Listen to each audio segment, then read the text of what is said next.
นะครับสวัสดีนะครับเพื่อนๆยามเย็นนะครับหลังจากเลิกงานก็หาอยู่หากินตามวิถีชีวิตของนะครับชนบทนะครับก็นี่มาตกปลากันครับก็คันเบ็ดไม่มีนะครับมีแต่ประยุกต์นะครับนี่ใช้เอ็นผูกนะครับเอ็นก่อสร้างเรานะผูกใช้ฝากระป๋องเบียร์นะครับทำเป็นตะขอเกี่ยวนะครับก็นี่ใช้คันไม้ไผ่ที่หาได้ตามท้องไร่ท้องนาที่อยู่ประมาณนี้ครับก็มีสมาชิกหลายคนนะครับก็มาทำงานด้วยกันนะครับนี่นักตกปลาตัวจิ๋วนะครับก็พาเพื่อนๆมาดูหมายนะเดี๋ยวดูปลานะ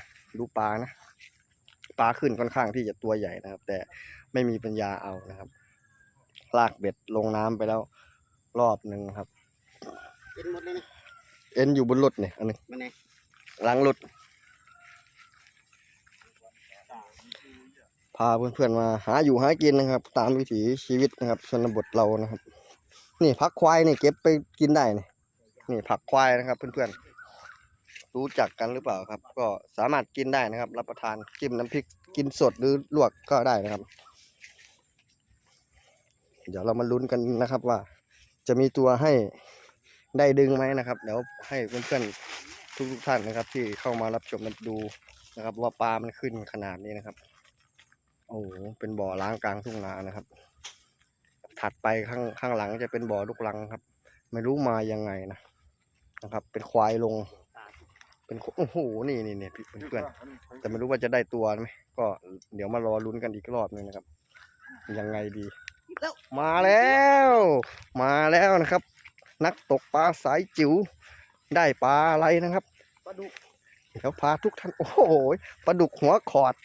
ก็ยังว่าอยู่เอารถปลาดุกหัวขอดหนูเอาไหมปลาดุกอุยหนูไปกินบ้านไหมปลาดุกอุยได้นี่กินบ้านใช่ไหม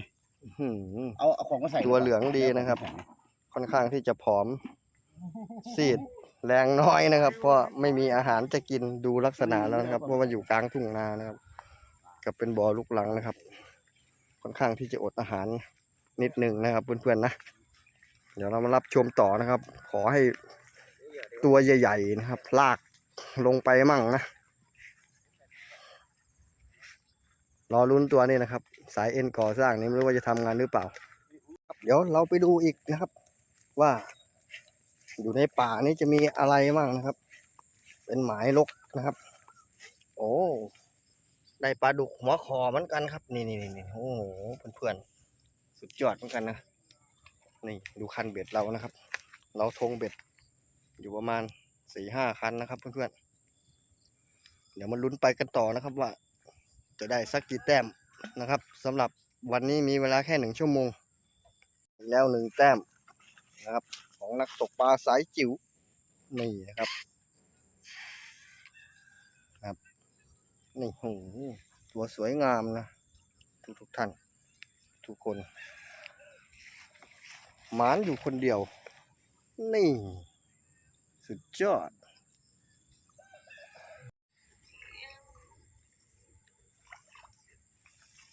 ลุกซะนี่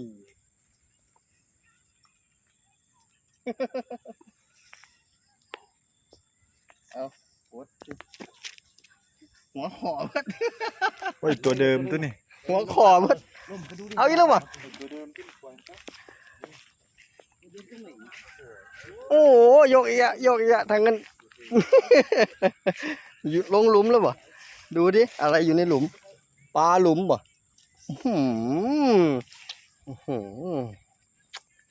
เพื่อนเอ้ยปลาดุกหัวขอสุดยอดหมานอยู่คนเดียวจริงๆนี่มาอีกแล้ว1 แต้มสุดยอดบรรยากาศก็ค่อนข้างที่จะนะครับหน้าหนาวนะครับก็ค่อนข้างที่จะมืดเร็วนะครับก็เดี๋ยวเก็บเบ็ดกันนะครับแล้วก็กลับไปประกอบอาหารนะครับกินกันเดี๋ยวเรามาดูผลประกอบการของเรานะครับว่าได้ค่อนข้างที่จะประสบความสำเร็จนะครับ1 ถังสีก็ได้เยอะพอสมควรนะครับสำหรับหมายบ้าน เอาไม่ปลา บ่อล้าง ปลาเปล่า นะครับ เดี๋ยววันหน้าถ้ามาอีก เดี๋ยวจะมาอัพคลิปให้เพื่อนๆได้รับชมกันอีกรอบนึงนะครับแล้วก็ดูบรรยากาศนะครับ ก็สำหรับวันนี้ก็สวัสดีนะครับ ที่เข้ามารับชม